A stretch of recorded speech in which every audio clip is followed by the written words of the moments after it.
Hello again, YouTube.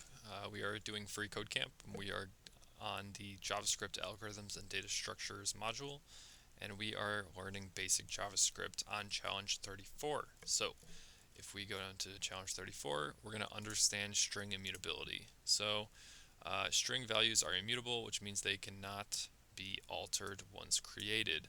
So, for example, if we have a string variable that is equal to a string, and we try and set the 0th index, which we just learned in the last challenge, to j, we cannot do that. We cannot make my string to be job because the contents of my string are immutable, which means they cannot be altered.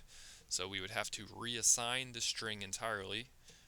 Really, we're reassigning the variable here. So if we have the variable myString equals Bob, we can just say myString equals job, which means we are changing it from pointing at Bob, a string, to pointing at a new string called job.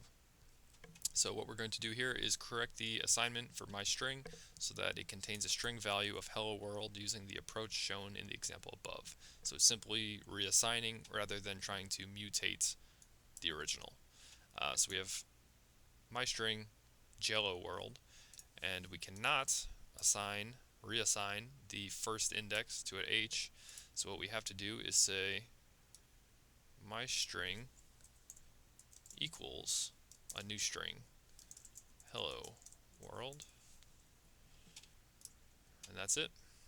I will see you guys in the next one.